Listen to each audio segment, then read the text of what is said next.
really, really interesting today. I'm excited. I'm like super pumped to be doing this. I'm also nervous because I have no idea what Mark is going to ask.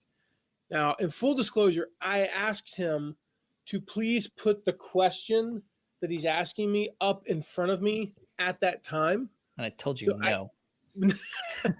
So I do know the first question just because it's like right behind the camera, but I have no idea what the other questions are. That's by design. We're just going to keep this kind of informal and whatnot. So quick backstory.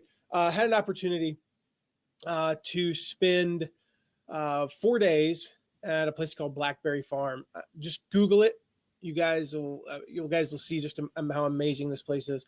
It's a place that's won pretty much every award you can imagine for customer service, for food, for hospitality. It's unreal place. And I got to hear the story of how this how this came about. Like years ago when Michael Hyatt started his affiliate program for 5 days to your best year ever, he and Stu McLaren, who you've heard a lot about the last few days, Megan and Stu were having lunch or something, talking about prizes. And Megan just said, I want it to be something that's not, the everyday prizes. I don't want it to be cash. I don't want it to be whatever. Michael wants it to be an experience. And so they made it into an experience. All right. And so we have a podcast series. We had a 12 episode podcast series. Mark can drop the link to that if he hasn't already. And hey, Phil, and hey, Nicole. And so, by the way, if you guys are jumping on, we can't see you unless you let us know. So drop a comment, say hi, tell us where you're joining us from, all that stuff. Ask questions as we go along, all that stuff. But just want to be able to say hi to you as we're on here live. And so the top affiliates for Michael, the top 3 affiliates, got to go to Blackberry Farm. And so that's how we ended up there. So we did this 12 episode series on the podcast. Mark dropped the link. It's mattmcwilliams.com/Blackberry. And just to the takeaways, the things that I learned. I mean, hanging out with Jeff Walker, Amy Porterfield, and Michael Hyatt, and their spouses and stuff, you'll learn a lot. And I certainly did. And it was just, it was one of the episodes is called It's My Mountaintop Experience. And I literally was on the top of Walker Mountain, ironically.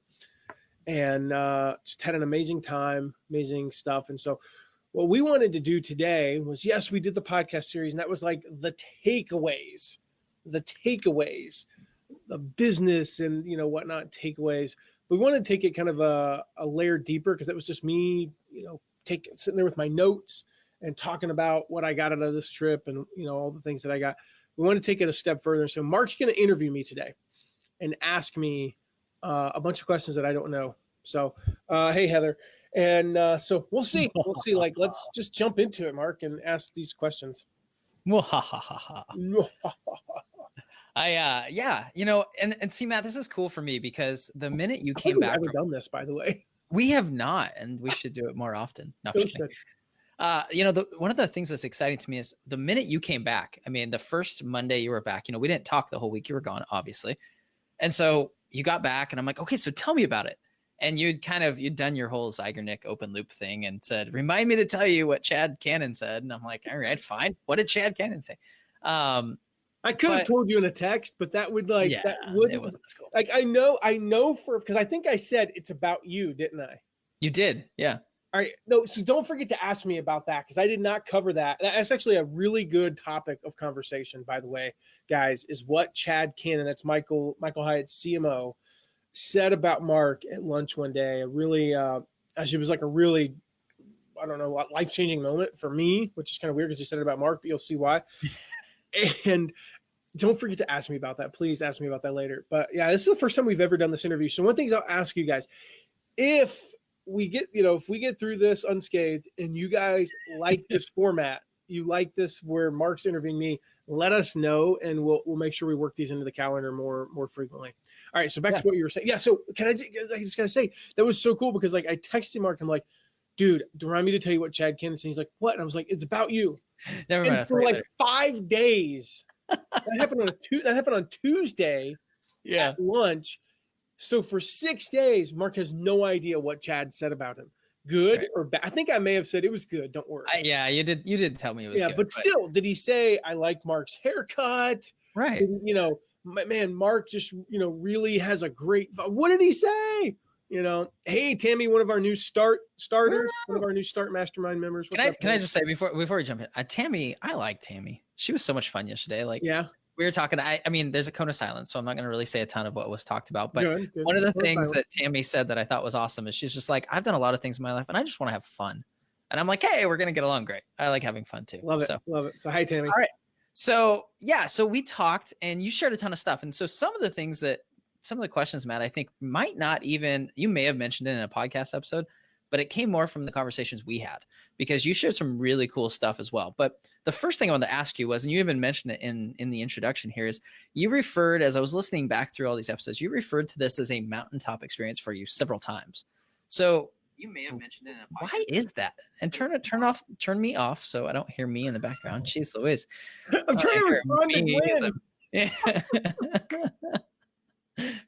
So, I mean, why was this such a mountaintop experience for you? And what do you mean by that?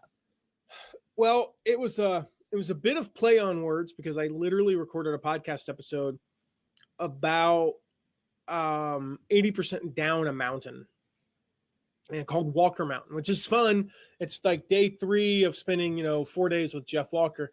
And then there's like 3 mountains you can climb at Blackberry Farm, and one of them is Walker Mountain. And we chose that because we only had like an hour and 45 minutes, and it was the lowest one.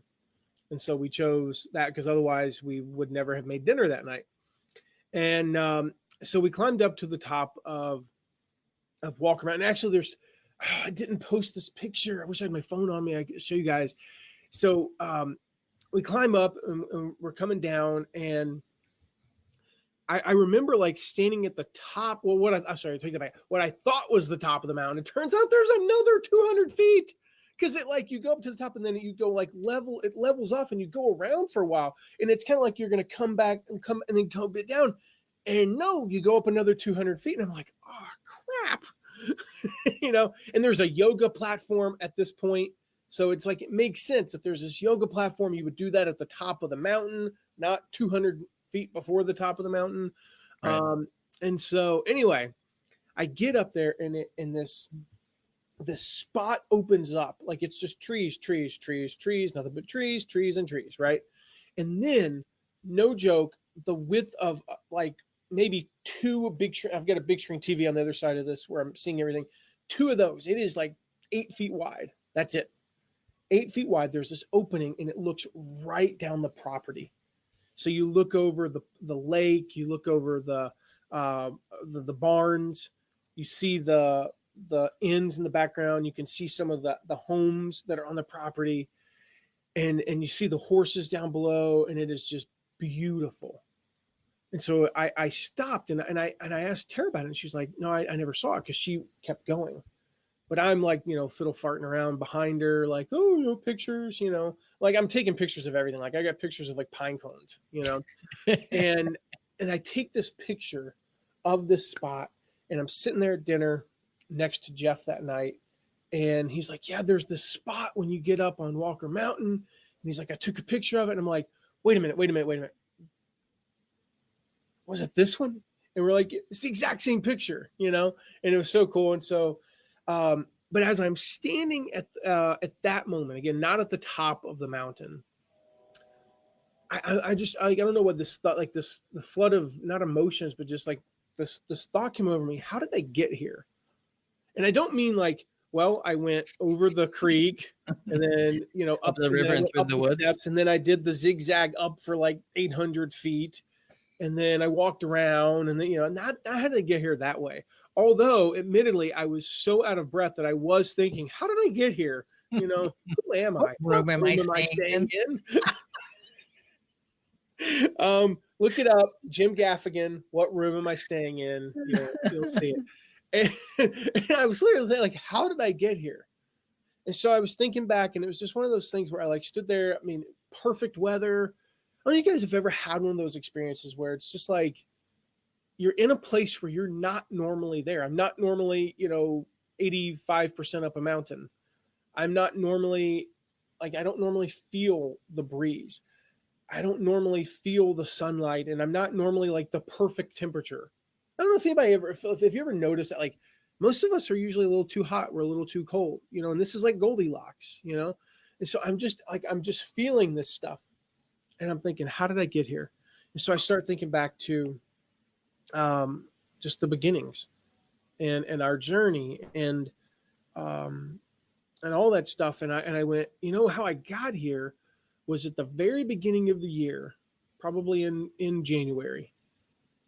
We set an irrational goal to be one of Michael's top 3 affiliates. And I remember telling you, Mark, like, I get it. That might not be the best use of our time in the short run financially. You know, we could probably do better things to make more money in that period of time. But I wanted it. And I wanted it for 2 reasons. One, I wanted to be there at Blackberry Farm. I wanted to hang out. I knew Jeff was going to be there. I knew Jeff Walker was going to be one of the top 3 because he's always one of the top 3. And I figured it might be, you know, Pat Flynn or Ryan Levesque possibly would be the other, you know, the other 2, you know, one of the other 2. And it's irrational, or as Jeff Walker would say, word of the year, unreasonable. It's unreasonable for me to be there with any of those guys based on where we're at in our journey. It turned out that Pat was one of the top 3, but he couldn't make it. So Michael and his team invited Amy Porterfield, which was, you know, just as awesome. And because I'm a huge fan of hers. And so it was unreasonable. We set that goal and we pointed to it for the whole year. So that was number 1, is I wanted to be there with them. Number 2, I just wanted to prove that we could do it. I wanted to prove to myself, and I wanted to prove to, I think it really was just to myself. I didn't really want to prove to anybody else. I didn't really have anybody else to prove anything to. I just wanted to prove to myself that we could do that, because we had finished years ago, we had finished 5th, and then we finished 4th. And we were always so freaking close. I was like, no, we are going to finish top 3. And so the mountaintop experience was just the realization of, we set a ridiculously ambitious goal. Hey, Jim. And we achieved it. Mm-hmm. And we achieved it. And it was just like, this kind of sounds woo-woo, guys. I realize that. But I don't have many moments like this. I truly don't. I wish I did. Where, I mean, it was almost like the scene out of a movie where I sat there at the top of the mountain. And I remember my arms just fell down like this. And I mean, the wind was perfect. And I received it. I'm not one of those people who typically receives things. Like my favorite 2 words are what's next? What's next? What's next? All right, great. We did that. Like even today, like boom, yesterday we just finished, hey Dell, we just finished our best affiliate promotion ever. We're going to talk about that on the Facebook Live next week. We just capped off our best affiliate promotion. You know what? I celebrated for, like, you know what we did? We went to breakfast as a family this morning, and I'm like, what's next? What's next? That was the entire celebration. But in this moment on that mountain, I went like this. And I breathed deeply, and the air was cleaner. I mean, I'm in the Great Smoky Mountains, so of course the air is cleaner. It's ironic because they're not smoky at all. It's like Dumb and Dumber, man. I thought the Rocky Mountains would be a whole lot rockier than this. Anyway, and I'm just like that. And I remember going, you know what? We did it. So that was my mountaintop experience. Nice. I like it. So I had the thought when you mentioned Dumb and Dumber, it's like, okay, what's the next pop culture reference going to be on this? And it's got to be a Brian Regan something. I'm not sure what. It probably does. It's going to be. And it was so cool. And we can get more into this. And this is where I go off the rails before we even start with the questions. So you're welcome for adding the questions that aren't going to be the right ones. But, you talk about, how did I get here? And, we set this goal. But I know from conversations with you, and I know also, Matt, from conversations that we've had in a room with Jeff Walker, that Jeff will see this at some point.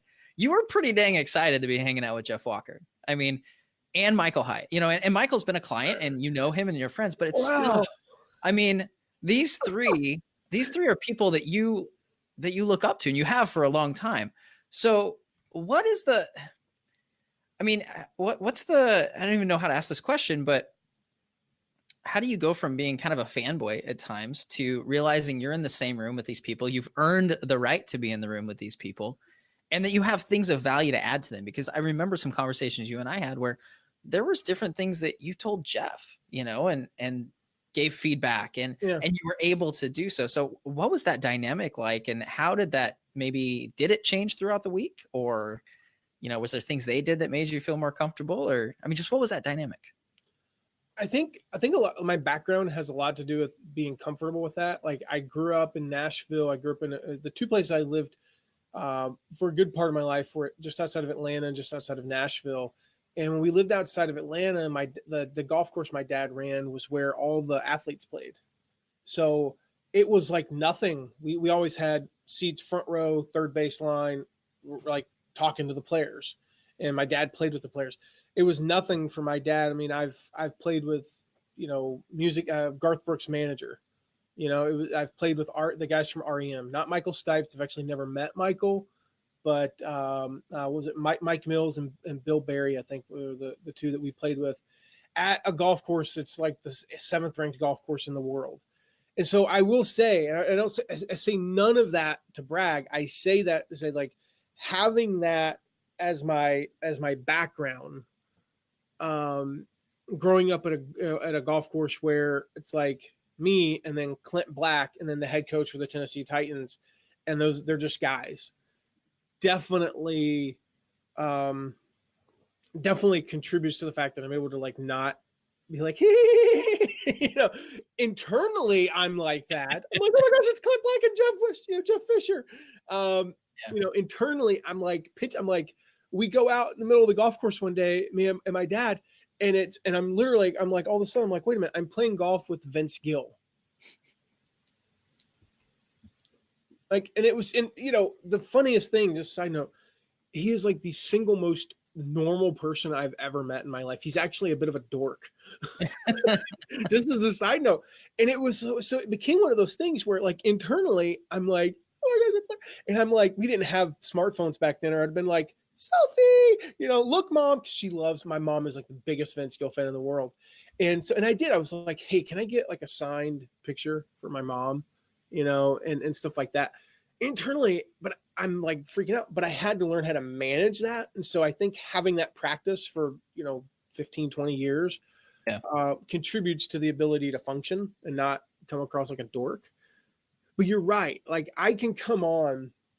That's why I was nervous to do this, because it's like, there's the side of me that's like, yeah, I was hanging out with Jeff Walker, Amy Porterfield, Michael Hyatt. And I say it like that, but the backstory, which is like, that's what they did, Mm-hmm. And then what was it like? Jeff Walker touched me, not in an appropriate way, but did you see he said my name? And so there is that aspect of it. And I totally forget the question. Like, how do you function? Yeah.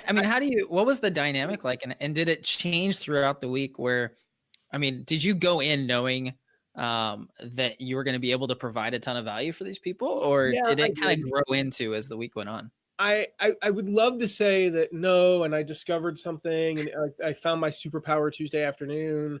I knew I would. I think it's, I think just because of the people that we've worked with, you work with somebody like Kevin Harrington, who's a, half a billionaire, and, has had all the success he has. And when I can sit at a table with him and go just boom, boom, boom, and contribute to him, and he's going, whoa, I figure I can probably do that with, other people. And so I think experience helps, but at the same time, I'll just, again, this being 1,000,000% honest, there is that moment where when I say something and he goes, huh, that's a good idea, I go inside, I'm like, yes. So yeah, there is that moment. Because, and there's a couple of things that I made note of as I was listening through the episodes preparing for this. One was you made the comment to them that you felt like a wiener in a steakhouse. I did. And so there is that, oh my gosh, these guys are super, super successful. And you even made that comment, like they are way more successful than you are. And that's, and I love which episode is it? It's like comparisons and something. I don't remember. On comparisons and insecurity. Yes. And I share the two quotes that if you guys have followed us for a while, that John Acuff says, never compare your beginning to someone else's middle or end. Wasn't that Stephen Furtick? No. Stephen Furtick says the reason we and I'm going to butcher this by a couple of words. The reason we struggle Or maybe that is John Aiken. No, the reason we struggle with insecurity, Stephen Furtick says, the reason we struggle with insecurity is because we compare our behind the scenes to everyone else's highlight reel. That's right. And so that's the day. And we talked about this the last day at lunch or at breakfast, with Michael and Jeff. Amy had already left. And, our spouses are there too. And they're contributing a lot.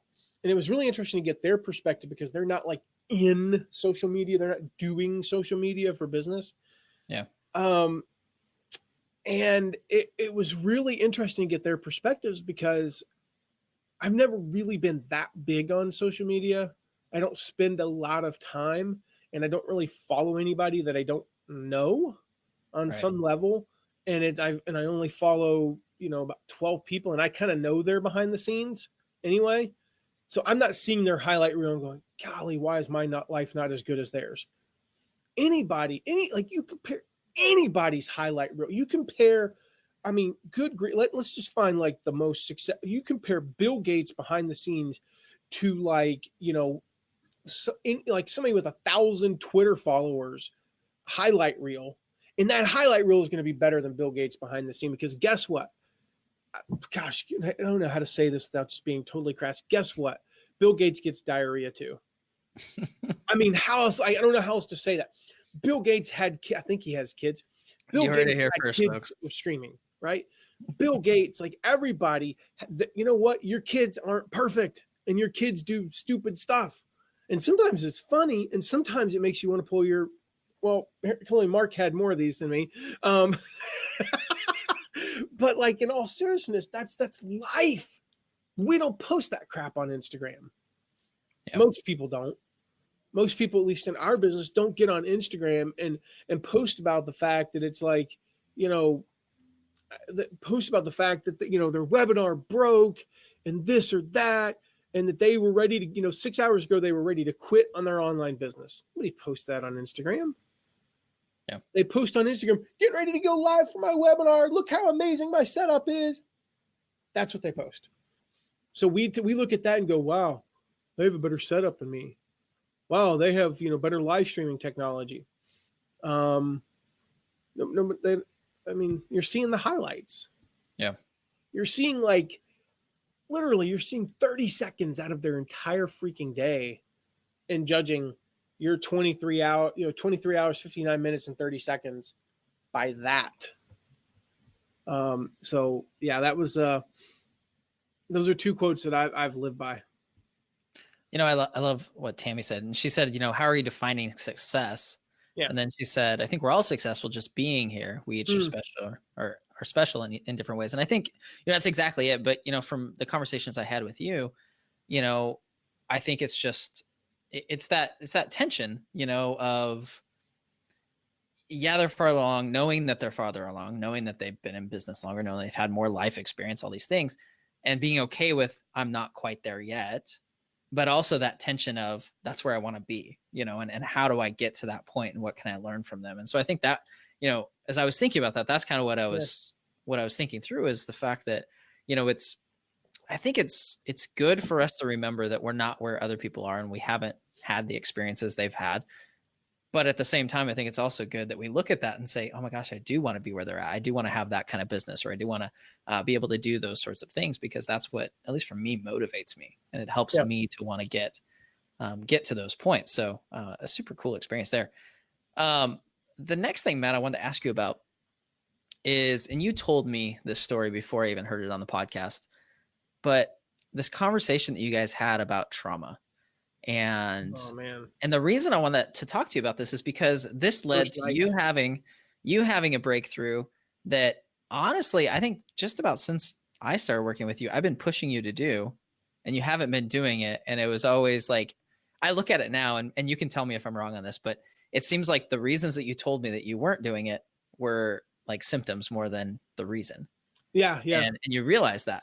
And what it was, we've been talking about for quite a while. It's like, man, Matt, we got to hire somebody. Like we can't do all this. And you talk in the episode, it's called "Is Past Trauma Holding You Back?" and go listen to it. Matt, you can give a quick overview of the whole thing, Yeah. but listen to that whole story, because the background of what happened while you're at Blackberry and how this came up and what you realized. And then you talk about it again in one of the later episodes. And I can't remember which one it was, where Jeff or Amy talked about how, shoot, when she was 25, she would have done the same thing you did, but yeah, it ties in with what Chad said about you. So yeah, let's talk about that. Yeah. No, let's talk about what Chad, the nice things Chad said about me. I don't want to hear about your crap. Matt, can we spend 20 minutes talking about all the nice things that were said about me while you were at Blackberry? I was like, no, it only takes. I've already shared all one of them with you. It'll only take 15 seconds. Don't worry. Okay, so this was the first night. And again, if you guys have listened to the episode, or if you haven't, so some of this will be new. Some of this will be like a little bit of a refresher, but make sure you guys go listen to all 12 episodes. Mark will drop the link. So we're sitting there the first night, and just to give you guys a bit of perspective, where we had dinner the first night is where we had dinner the first night when I went, a few years ago. It's called the Tack Room. Or no, maybe that was the last night. I forget what it's called. It's the Cellar Room. That's right. It's right by this wine cellar that, no exaggeration, this wine cellar has like tens of millions of dollars worth of wine. It is like insane. It is like unreal. And it's just this really cool setting, and it's super quiet, and there's just one table, and Michael and Gail are famous for this, and other people have taken it from them. We're taking it from them as well. And it's called the one conversation rule. And so what they will do is they'll go around, and everyone will, there'll be a question, and everybody will say something. And then we might talk about it, but we're all talking about that one conversation. If when you get a table with anything more than about 8 people, what inevitably happens? 4 people have one conversation, 4 people have another. 6 people are 4, 4, and 4. And then the worst part is when there's 10 and it's like 2 and 2 on either side, and you're in the middle, and you do this. Don't you play conversation ping pong? And I hate being that person. Or just like stare at the person across from you. It's like, which conversation do we listen to? And so you get like these bits and pieces. I know you guys have been there, right? You've been there in life. So this one conversation rule. And so we go around and we share kind of like a big win from the past year. And Megan, she's talked about this publicly. In fact, she talked about it on their most recent podcast that she did with her dad, Michael Hyatt. Megan talked about how she told this story about how, like 20 years ago, something like that, she had this experience where a friend was supposed to speak and had like something go wrong, and she ran off stage or ran to the bathroom, and Megan went with her, and it was a traumatic experience, and she's been terrified of speaking. And I'm talking like this visceral, like fear, like an abject fear, not, I might embarrass myself and I'm a little bit nervous. I've experienced that. Right. It's like 17, 18 years ago, I ran, when I ran for office a couple of times, I remember my routine was about a half hour before we went on stage, I took a shot of Pepto-Bismol. And I knew people who half hour before they went on stage took a shot of whiskey, but I didn't. I took Pepto-Bismol to settle my stomach, and eventually I just got used to it, and it was easy. But she talked about this pain, this fear of speaking, and how it had held her back. And what it was the trauma from when she was younger was coming back to haunt her and to hold her back. And I went, and it hit me the next day at lunch. It didn't hit me that night. And I went, holy crap. What's holding me back is trauma from more than 10 years ago. So the story is, when I was 25, we started, actually I was 24. We started a company with $5,000, and it was the prototypical startup, and we grew. And we grew, and we grew, and we grew. I was 20, maybe not even 27 yet. I was 26 and a half, 27, something in that area. We had 50 employees. We ended up with 52 at our peak, doing close to $18 million a year in revenue. I had literally the corner office. There were 3 of us, that started it. And You know, I was the COO. I was So smart. who had the fourth corner office then? I mean, assuming you're in a square building, or unless it was a triangle. Actually, funny, it was L-shaped. Oh, okay. The fourth corner All right. office was an architect Okay. firm. And good question though. Good Sorry, question. carry on. Way to think through there. That's right. And you know, so I mean, I had the corner office. I had all the trappings, and I really, I kind of thought I was a badass, and I walked like it, I talked like it, and I treated other people like it, and that was not sustainable, and I was burning out, and I knew that I was a terrible leader, but I really didn't know how to fix it. I didn't know how to do it, and so rather than go get a coach and just try to work through it, I just really I quit on it. I burned out and gave up on it. And then long story short is that I knew that I was a terrible leader, and I was scared now when I'm in a position to scale more rapidly and to bring on people. I was scared. It was just flat out, I was scared. And so I let that hold me back. And being there, like acknowledging that's the thing about any type of fear. You can't get through a fear if you don't even know what it is. Yeah. Like a lot of times we have fears. We don't actually know that we have a fear. We don't know that that's the thing. It's just that we think, oh, whatever, I want to have a small company. That was the story I told. The funny thing about any type of fear is you can make up a story that basically insulates you from that fear. It insulates you. You can make up a story. So my story is I want to stay small. I've had a big company. I didn't really like it. I loved it. I just sucked at it. And so that was the story. And so it held me back. And then realizing it at lunch that day and talking it through with the other people. And I mean, to a man, like Jeff just looked at me. He's like, dude, how old were you? Like, he was like, what were you guys doing at age 27? How many of you were running $18 million a year business? How many of you had a team of almost 20 people reporting to you at the age of 27? And like everybody there's like, not me. I didn't have that. So, okay, how about giving yourself some grace? You've acknowledged the fear. How about you? And then to tie this into to you, Mark, and to the story about Chad Cannon, because we did an open loop on an open loop there. We actually, I don't know if you guys caught that. We did an open loop about an open loop, which is like next level. And so we're sitting there and I'm like, yeah, I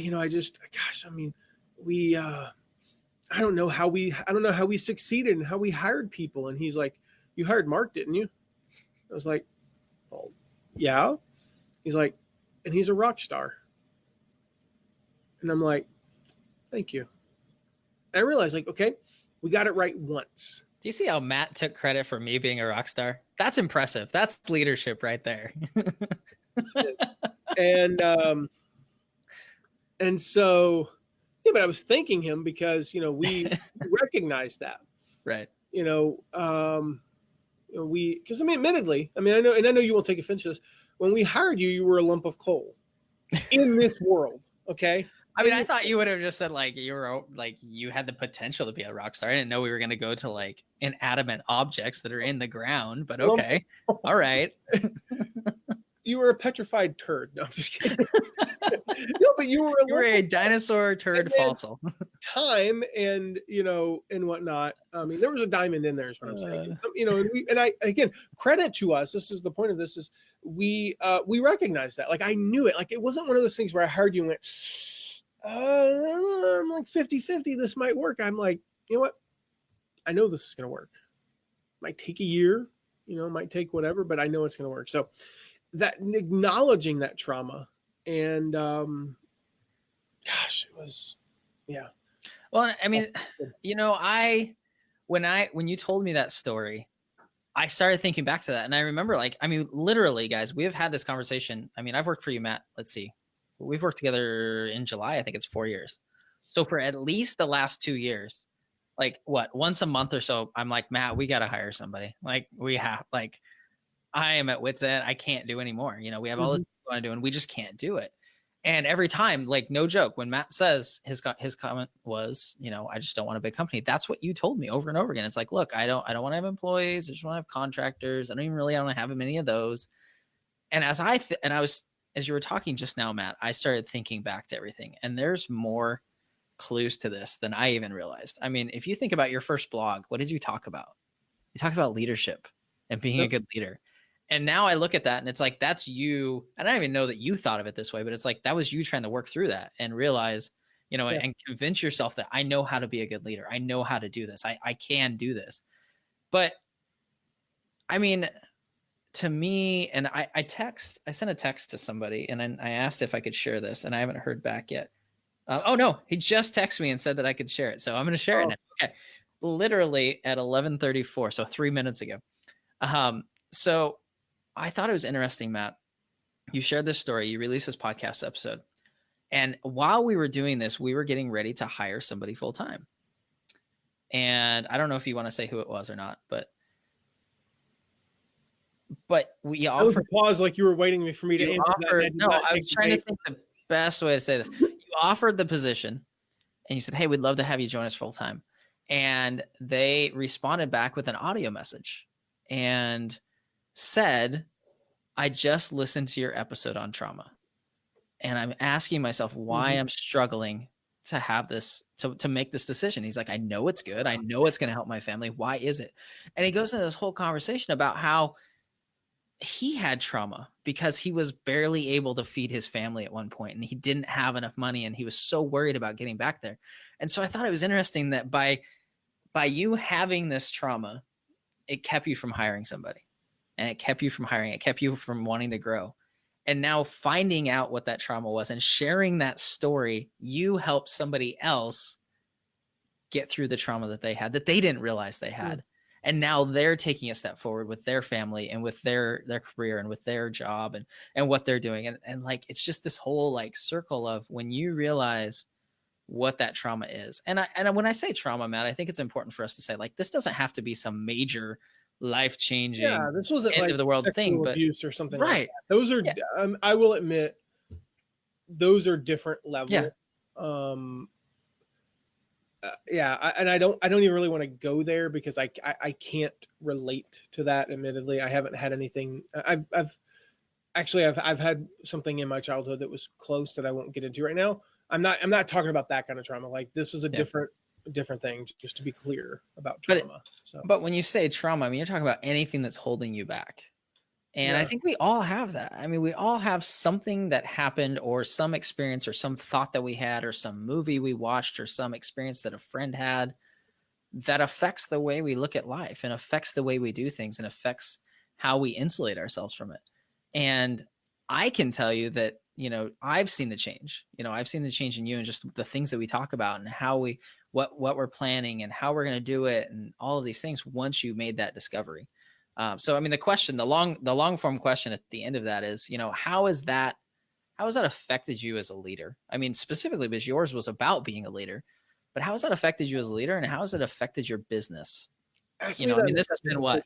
There's something you touched on. I don't want to forget to say this. I think it's an important message for somebody today. What you just said about Robbie, who is, will be, you know, coming onto our team and that audio message. And I'm not, someday maybe I'll get a chance to play that audio message. We'll have to ask him. He said how an episode that I recorded helped him in such a profound way. And I don't say that to brag. I say that to say that everyone has a message like that. It's really just a matter of sharing it. And Mark, I know you won't forget it, but what Carrie, oh my gosh, what is her last name? Not Green. Gosh, you know who I'm thinking of? Spoke at Tribe years ago. I mean, she's from Texas. We know each other. Just can't think of her last name. What? No, not it's a female. Oh, Barefoot, the Barefoot executive. Oh my gosh, why can I not think of her last name? I know who you're talking about. I can't think of it. Yeah. Yeah. Isn't that crazy that I can't? It'll come to us. Carrie Wilkerson. Okay. Yes. So Carrie Wilkerson talked about how if you have a message for the world, if you have knowledge, if you have information for the world, and you don't share it, She calls it information hoarding. And in that, it's like, and you could argue that it's no, Matt, that's not the same, but isn't it for at least one person? Yeah. If you have the cure for cancer, let's just even say a specific type of cancer, you have the cure for breast cancer, and you don't share it, I think you're a bad human being. Well, let's just go there. Yeah. That you're hoarding this cure, like, because, well, there's risk. There's this, and, I don't know, whatever. And so I shared that, and then it helped somebody else in that amazing way who now, like he said in the message, essentially, that podcast episode, that, for the record, again, in case you think it's a technology thing, as I know so many people do, I recorded on a smartphone with this windscreen over the thing just to keep around some of the background information or background noise. And I was going to say, I think the background information was actually important in that podcast episode, just so you know. I recorded this podcast episode, just me talking into a smartphone, uploaded to a thing. We pay $5 a month. Actually, pay $15 a month for hosting. You don't need to pay 15. You can pay 5. We pay 15 because we get advanced stats. You don't need those. So for $5 and a smartphone and 20 minutes of my time, we changed a family tree. Because you have a dad now that will get to stay home and work and be with his family more. You have a dad now who does not have to go to work when somebody else says to go to work. I'll tell him when to go to work sometime. There are times of the year, roughly 8 weeks out of the year, where you kind of have to be available. But for the most part, Mark knows this. Hey, I'm going to leave today from 1 to 5. Do you care? Nope.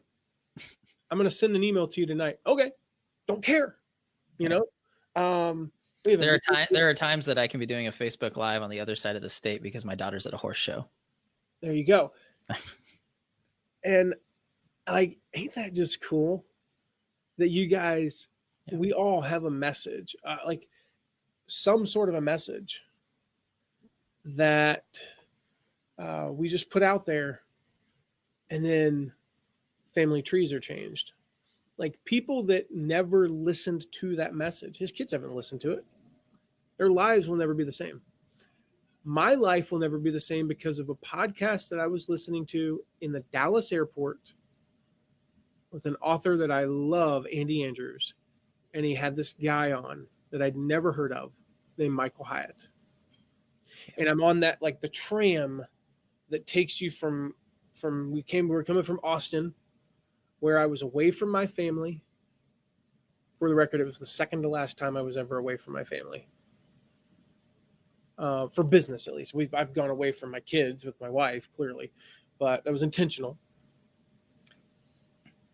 I flew in from Austin to Dallas. I'm in the little tram that's taking me to the next concourse, and I'm listening to this guy named Michael Hyatt talk about this book called Platform. Fast forward a year and a half, 2 years later, I get to hire Mark, which I know completely changed his family.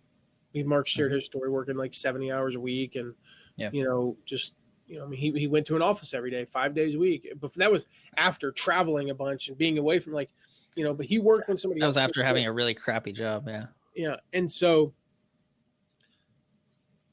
not only did we change his, but even just in our family, that like fast forward a year and a half, 2 years later, my kids don't know what it's like. Actually, my daughter does, vaguely. She doesn't remember it, I don't think. They don't know what it's like for me not to work from home. They don't know what it's like for me not to be there 357 days out of the year when they wake up. Mm-hmm. They don't know what it's like for me to completely miss their bedtime, other than probably 5 times a year.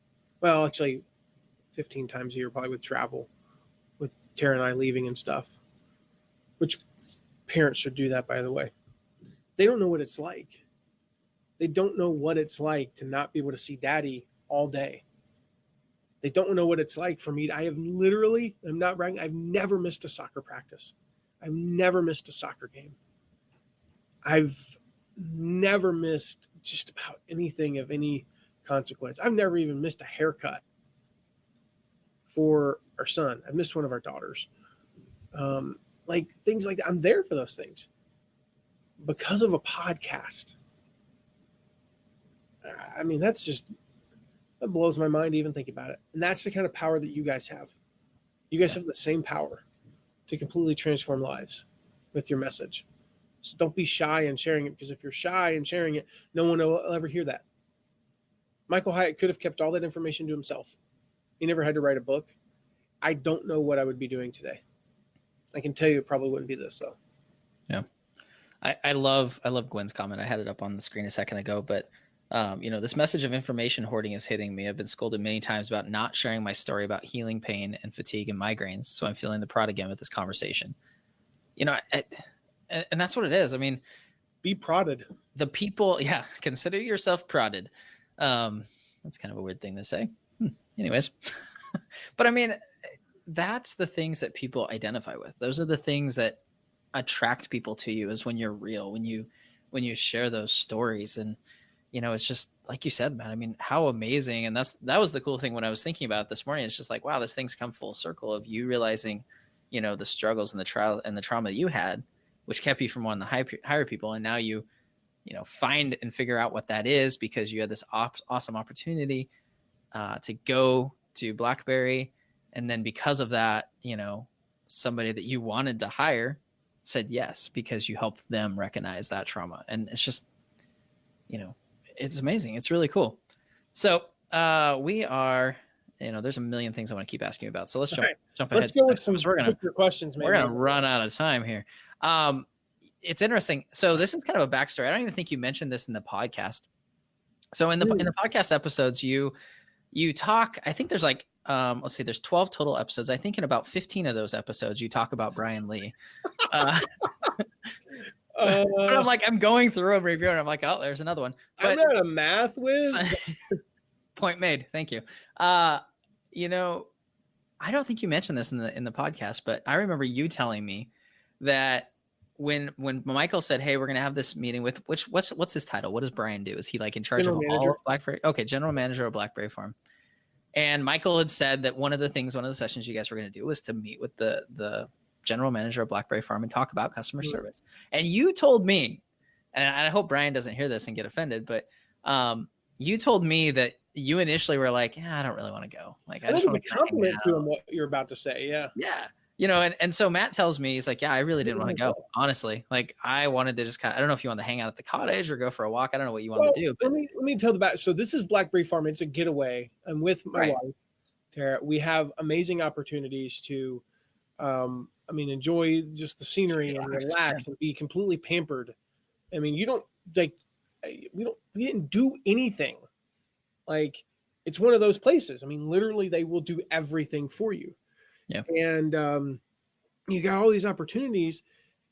And I grew up in the hospitality industry. Like I said, my dad ran golf courses. My stepmother for years, worked in the hotel business, high-end resorts. I know the hospitality industry. What could I possibly learn from this guy? And do I really want to take 2 hours to sit there and listen to a dude talk about customer service? Like, I got this down. I know customer service. I didn't know customer service. And so here's the only reason I went, because I was going to skip out of it. I was going to politely say, we were going to schedule something like a massage or, something. Well, then they kind of like forced our hand, because they scheduled the mastermind, the 2-hour mastermind with all of us right before that. So it wasn't like I could be like, yeah, we're going to have a late lunch. You just had lunch. We're going to eat more. We're going to stay here and eat dessert. I'm going to skip this for dessert. That's an insult. But the night before, when Michael mentioned it, Amy Porterfield goes, I'm so excited about this. I can't wait. And I'm like, I look at Tara and I'm like, I guess we have to go. I don't know if you guys if that mic picked it up. I'm like, yeah, we kind of have to. Right. And so I'm like, oh, whatever. So we went, and it was like the kid, like Tara was dragging me by the ear, like, you will go to listen, Brian Lee, like you will go to your auntie's house. And you will like it, and you will have fun. But we get there, and even like we're just meeting with the general manager, right?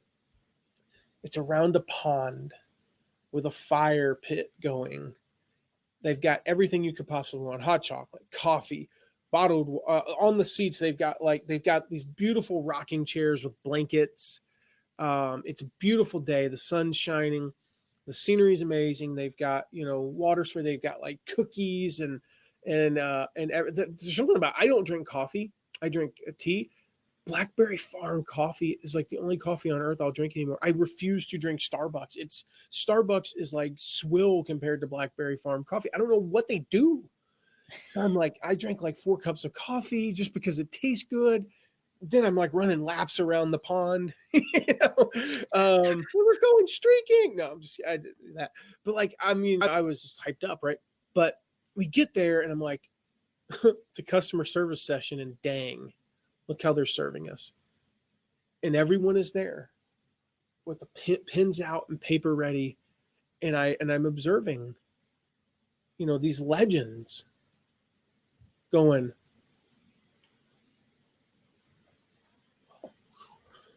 writing notes. And there's a picture on the post that has all the episodes, and we pinned that comment. It's like, and it shows Jeff and some of the others kind of down the line. I think Megan took it, and it's just this, and it shows you like how people are listening and taking notes. And gosh, so I mean, as far as number one, so hold on, takeaway, I haven't even asked you that yet. Quit looking at the doc. Okay, jeez.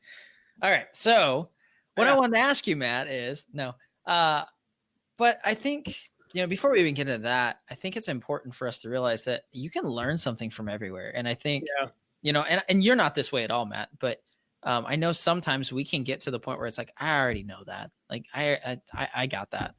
But I think it's instructive that these people who are, leaders in their industries were willing to sit down and listen and found value in it. And we're willing to learn from that. And that's one of the things that I took away is, you weren't sure you wanted to go, but at the same time, because what you told me was that Amy basically said, I'm so excited to listen to this. Mm-hmm. And that's when you're like, oh, maybe there's something I don't know. Maybe there's something I'm missing. And I think there's something to be said for, we've talked about this before about the people that are really successful. They do certain things.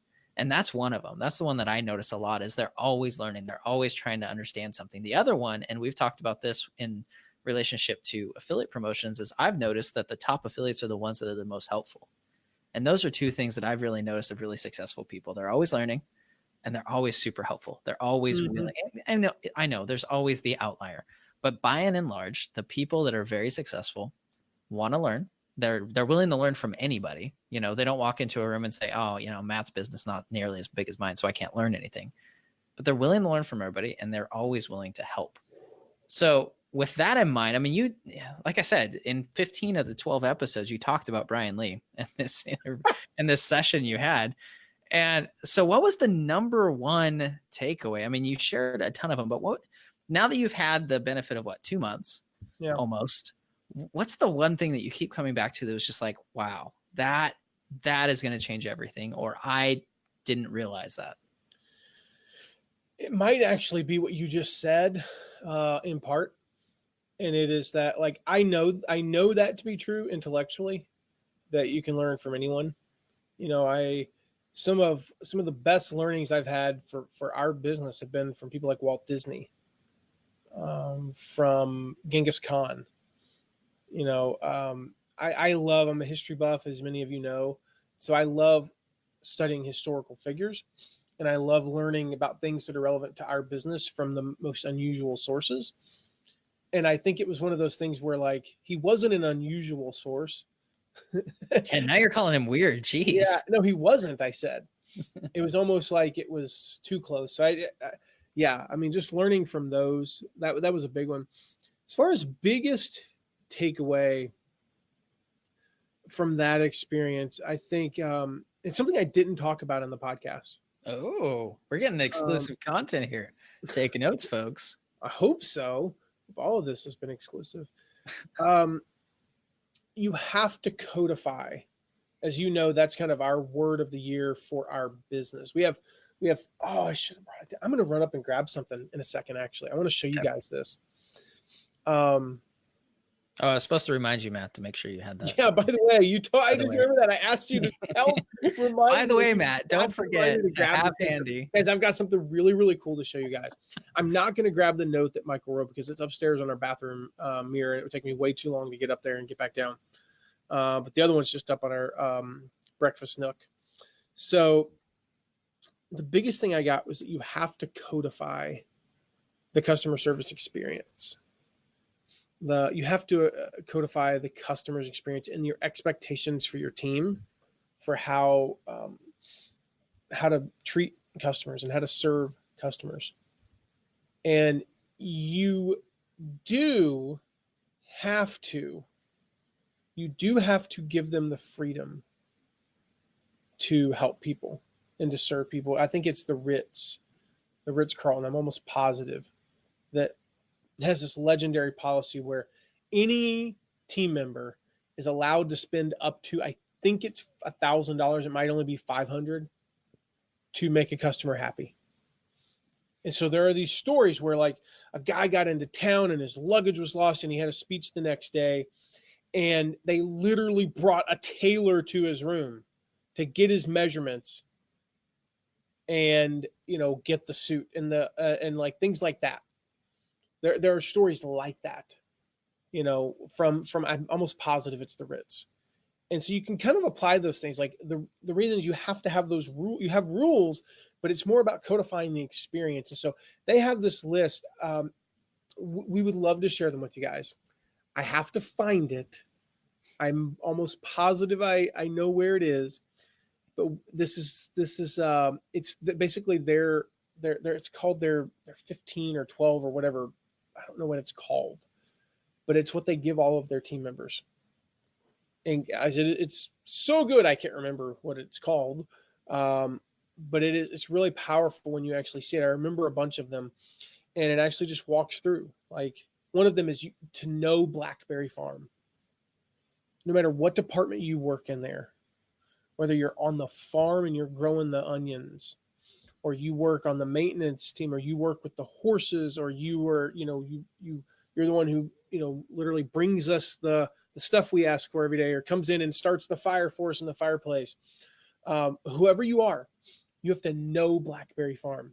They want you to know all the history so that when you walk into that room to bring us ginger beer or to light our fire, and I say, hey, that fence up there, what's that like? What's on the other side of that fence? They know the answer. They know the answer. Your team needs to know everything. That was one of the biggest takeaways that I got in that codifying. The other one, we covered this in the podcast. I'll just share these real quick because I know, Mark, these are big for you too. You don't have to be the best. You just have to be someone's favorite. One of the worst things that ever happened to Blackberry Farm was when I think it was the New Yorker did an article on them. They didn't want that. They already have enough guests, and they actually want. It used to be that 80% of their guests were repeat guests. Now it's down to 60%. And you get a different type of customer when that happens at a place like that. They wanted it to. They wanted to be who they are. They were Blackberry Farm. They're not a place that you just, they're not a place you just go to because you read an article about them in the New Yorker. They're a place that you go to because someone has been raving about them for a year. That's the type of place they are. And so the point was, I believe, and they have won awards. I believe they have the best food on earth. No doubt about it. We're not sure about Mars, but on Earth, for definitely. I mean, guys, it's unfreaking believable. Their farm eggs, like this is the thing, it's a slow cooked farm egg. It is literally hatched that morning, and then it's slow cooked, and it is just like, I don't know how to describe it. It's just it's perfection. Like I've never enjoyed salad so much in my entire life as they're fresh. These are field greens that were picked that week. And with the dressings they make and the meats, oh my goodness, and the cheeses, Blackberry Farm cheese. It's literally Blackberry Farm cheese. Like you can't buy it. I think you can buy it there. Actually, you might be able to. It's unbelievable. Like I'm like, what cheese was that? And it's like some word I've never heard of. And it was unbelievable. Like I only know like 7 types of cheese, and this is like a different 5 types of cheese. And they're oh my gosh. I mean, just everything about that place. And I mean, that's not even getting in, like, I don't drink wine, but the wine's apparently unbelievable. And just everything, the desserts, the salads, the meat, the fish, the whatever, it's just unreal. But they're not necessarily the best at everything. Like if you want, clearly if you want like an entertainment place, it's not an entertainment place, it's a relaxation place. So it's not the best, but it's a lot of people's favorites. It's my favorite place on earth. The other thing was, can I just say before you go on, Matt, all of us on the West Coast are getting really annoyed with you talking about food right now because it's noon and you keep, this was so good. This was so good. And I'm like, I need food. We do shop at the farmer's market, by the way, Tammy. And I am getting ready to go eat lunch so I'm a late lunch person. I usually don't eat lunch till like 2:30. So about a half hour ago. And the other thing was this mindset shift. He said, and it was like connecting. This is the cool thing I love about this is like the way our minds work is we can read something or hear something a year ago and then hear something today and we connect the dots and we formulate a new idea. I've been learning a lot about nuclear energy recently. And one of the things I learned is like the formation of nuclear energy I believe we're within like 30 years of fusion energy, by the way. That's a whole different thing. And if you take what fusion is, or even fission, you take what fission was when we came up with that in like the 1940s, that was what the A-bomb was. It's like, it's the taking of an idea from here, and here and going, got it. And it all suddenly makes sense. And that was this, Brian Lee, the general manager at Blackberry Farm, said, to serve is a privilege. To serve is a privilege. And then I remembered something that Zig Ziglar always used to say, and that is to sell is a privilege, or to sell is to serve. So to serve is a privilege and to sell is to serve. Well, the inverse principle in math, if A plus B equals, C and, whatever, then what is it? It's like if A plus B equals C and C plus B equals A or something like that, then they all end up equaling each other. None of that may like my math teachers are like, gosh, we failed. Oh, because I'm sure my math teachers are watching this now. They were all old. They're dead. No worries. If to serve is a privilege and to sell is to serve, then to sell is a privilege. And when we have that mindset that I want to put you in this, thank you, Phil. If A equals B and B equals C, then A equals C. If I to sell is to put you in a product that will serve you, then I'm serving. And that's why one of the things I love about affiliate marketing, for example, again, we're just coming off our best promo ever with Tribe, with Stu McLaren, is it was easy to promote Tribe because we know it will change people's lives. Phil joined, and we know Phil's life will never be the same. And it's so easy to market a course like that. Yeah. If marketing is hard, if selling is hard, it actually has nothing to do with your skills. It has to do with the product. I could not go out and in good conscience sell you the TV that I'm looking at this on right now at any price over $200. It's great for what I'm using it for. It is a total piece of crap for watching, like something on Netflix. Mark looks like he has been out in the for a month and a half straight on this screen. It's perfect because all I ever put up there are words and, and I just want to be able to see him. But he looks terrible on the screen. I look over here on my, MacBook Pro. Mark, you look great. Up here, you look like crap. So I would never, and it would be impossible for me to ever sell this television to you because I know it's a piece of crap. But I can sell you a MacBook Pro because I believe in them and I think they're amazing. And so it's a privilege to sell that to somebody. And I'm doing them a service. It's a privilege. And so that was a huge takeaway for me. Do you want to go get your thing real quick? Yes, I do. All We're right. getting Talk close amongst to the yourself. end here. What are you going to talk about? Tell me what Talk. you're going to talk about so I don't just come in.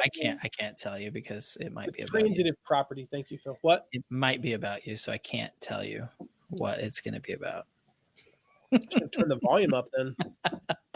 Did you see Gwen's comment? Gwen said your house must be huge because she could walk through a whole house in 17 seconds. And you said, Oh, you live in California. It's too And far. anytime I talk to somebody in California, I'm like, that's the difference between Indiana and California is you go by, like you walk, like we used to play this game when we go out to Santa Clara and, or like when we go to San Diego, we play the same game and it's Guess the Zillow.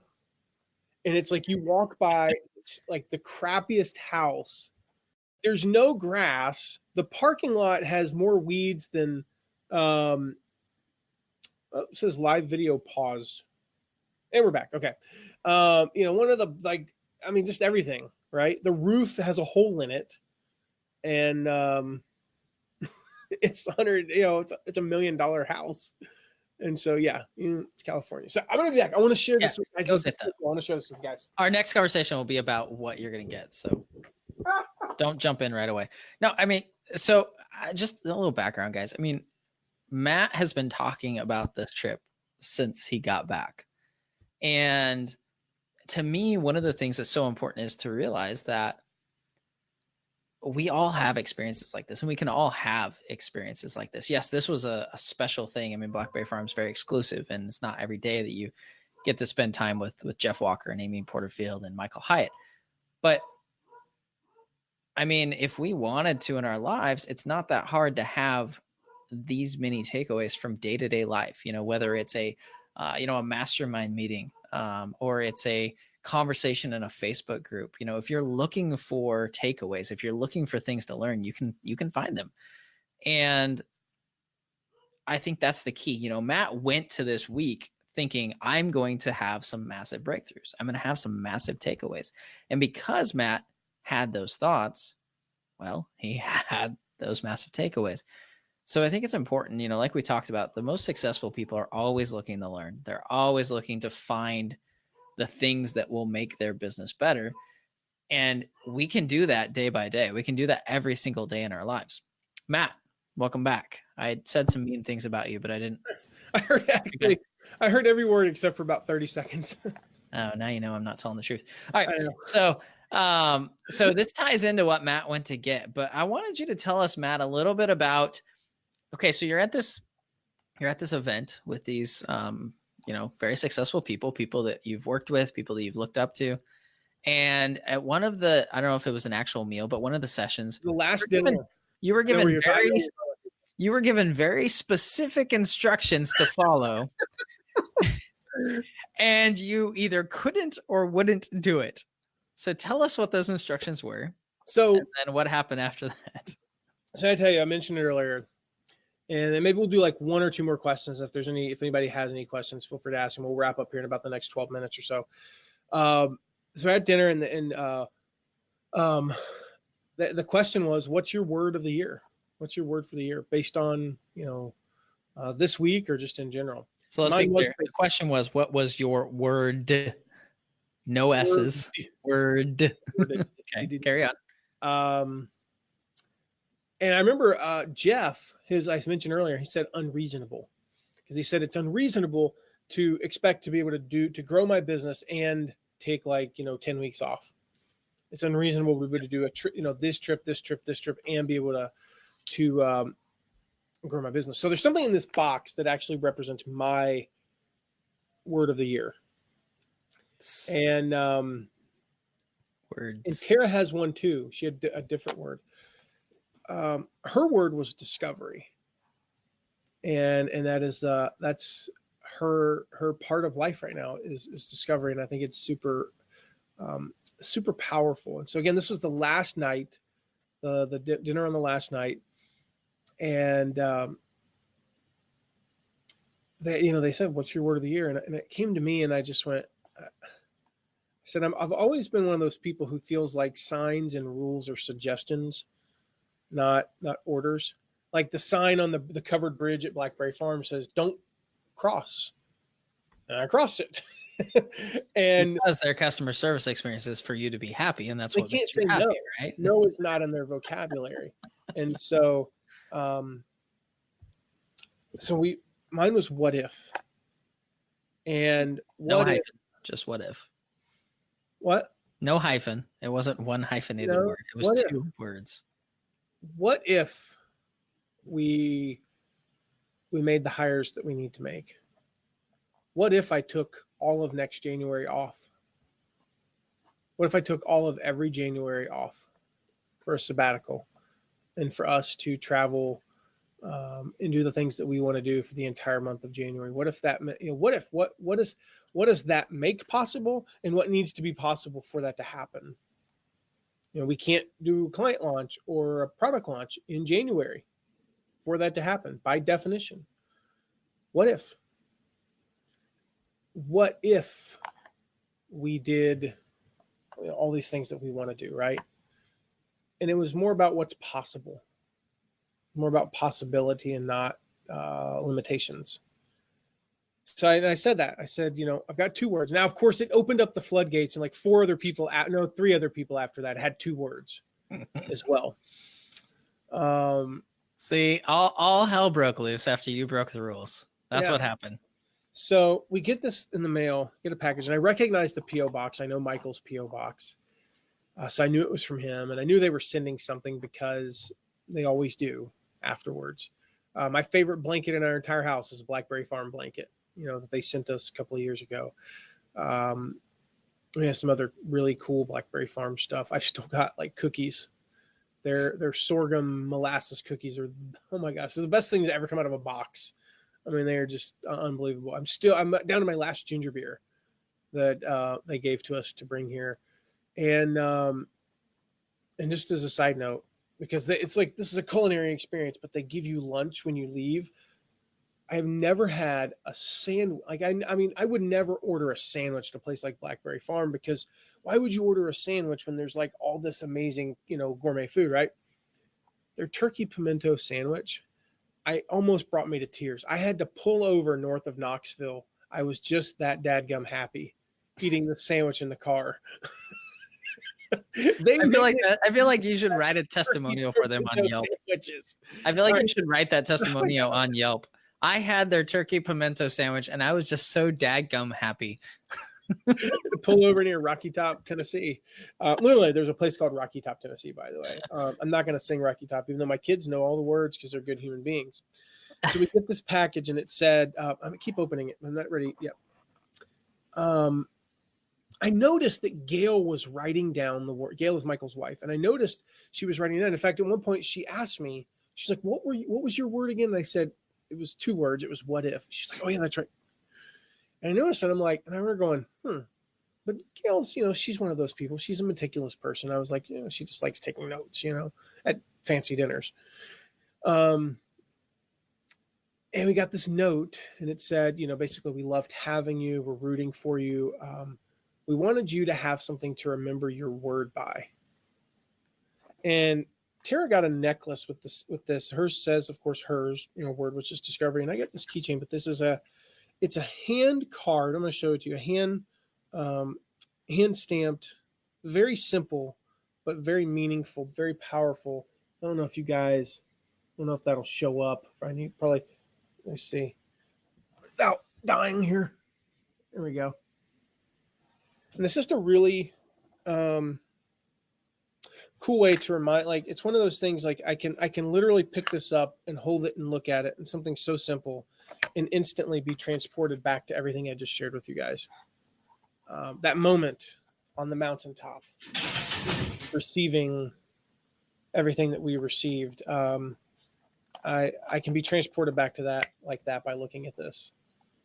And I think that's one of the significances of mementos and things like that, and being reminded of that.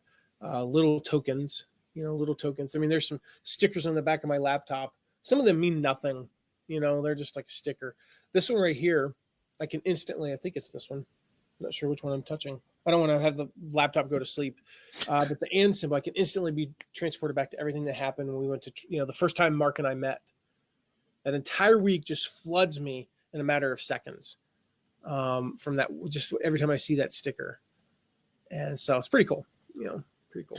I think too, I mean, just extending that out with that conversation about what is your word. I've heard of people doing that. I've never done it until recently. And here's the reason why, because it was it was impactful for you because you told me about it, but I know it was impactful for Jeff because Jeff talked about it in our mastermind meeting, 3 weeks later, and had everybody in the room do the same conversation and talk about it and think about what their word was. And it was impactful for me. So I would encourage you. I mean, I always kind of thought, it's kind of corny, I'll be honest.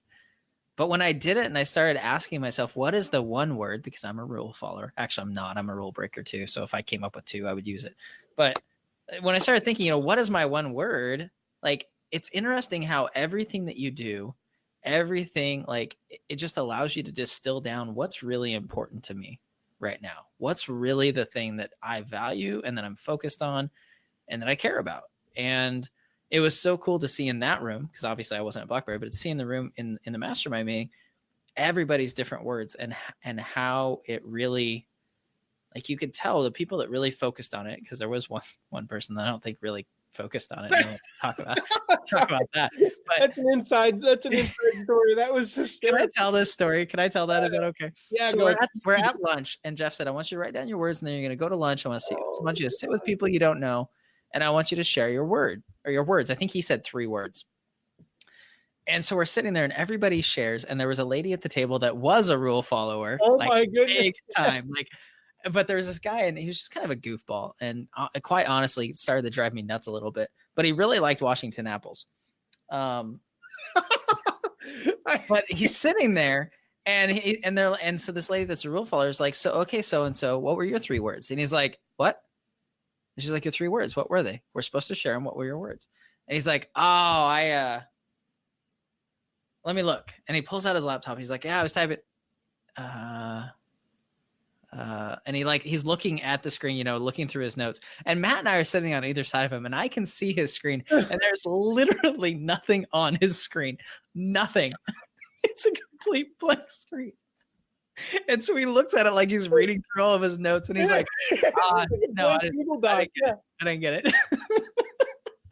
Oh, man. And so she will not let him go. Like, she's like, no, I like to do what we're asked to do. And we were asked to share our 3 words, and I would like to know what your 3 words are. And you and I kind of glanced at each other. And it's like, guys, literally, he's opening up, pretending like there's something on there. There's nothing on there's nothing on the screen. It is a blank Google Drive doc, I think, or like a blank Word doc. And he's like, yeah. And but the best part of it was that he scrolled forever. I'm like, how do you? I mean, like, here's the thing. If you asked me what my 3 words were, I think I had to be like, what was my 3rd one? Yeah, because it wasn't that impactful to me. The first, right. But the first one was what if, and then my other one meant something to me, and the last one, like, it was, it blows me away because I'm like, how do you not do this? But if you sat with this guy, it was awesome. I got to be honest. So it's the first time I've been to a conference, dead serious, and ever not liked somebody. And to me, like, I think he was and he was really good at what he did, apparently, from what I hear. But I think he was just trying too hard. Like, to me, he was just really trying too hard. But yeah, it's hilarious. I saw Pam ask what my words were. Ooh, I don't remember. Do you remember what my words were? Your words? Either do I. I'm gonna go grab my notebook. I wish I had my notebook from Launch Club. I don't have it with me. It's back home. So I will, Pam, I will look them up and tell you what they are if they are. I'm trying to remember what they were. Man, that makes me feel like a terrible person. They were really impactful. This is actually my really launch. Impactful. I know one of them was. So did you write down mine? My Launch Club notebook. Did you write down mine? What? You probably did. You're nice like that. Did you write down my words? Write yours down. Jim said, "Open up the Google Doc and check." No, it's not on Mark's forehead. Nope. I remember. I'm trying to find the other one. You remember 2 of yours or 2 of mine? 2 of mine. Again, why would I remember? You probably wrote down mine. You probably did. I remember why I remember 2 of them. and not the third one. I never had a third one. Yeah, I remember you did say that. I genuinely, I said these two are the only ones. So it was What If and Breakthrough. See, he broke the rules again. He broke the rules again. He was told to do three, and he only have did 3 2. words. And how many words did I have? That is true. Valid point. What If Touché. and Breakthrough. Touche. Hey, hang on. Pick that up and so yeah. All right. So, I mean, guys, as we're winding down here, I mean, if you have any questions from Matt about Blackberry, about what he learned, then please ask them and we can share those. But I'm trying to think here, Matt. You go to a blank page here and just be like, right. No. If there's any other specific things. No. You kind of jumped into one thing, and maybe while people are asking any final questions. Can I just say something real quick? Sorry, back to that story. The funniest part is it was the last part before we went to lunch. So it's not like he forgot it from earlier. Yeah. Maybe at the bottom of your notes or towards the bottom, like at the 90% mark, maybe you wrote some stuff down afterwards. You know? But like, why do you? No, and it was like he was scrolling. It was like he was scrolling through a Kindle book. It was 392 pages long. He's like, no. And like I said, man. And Mark and I are just going. Anyway. It was awesome. And now I feel like I'm as bad as him. But yeah, Phil said, and Mark remembers none of them. No, I don't remember any of mine. I think, no, I do. Okay, so here was my number one. I remember my number one word. My number one word was invest. Yes, it was. And because the big breakthrough for me this year has been that I've got to the point where I can actually invest. This is powerful, yeah. In myself. I've always had this mindset, and I think a lot of people do. And I think it's just the way you're raised and stuff, but and culture. But I've looked at like a course, or I've looked at things and I've seen it as a cost. And it's only in the last year or so that I've started realizing that those are investments. And I realized that I haven't been making the strides that I want in my life because I'm not willing to invest in myself. For example, I bought Best Year Ever last year. Now, let me be clear. I have used some of it before and whatnot, but I paid for it this year and I went through it.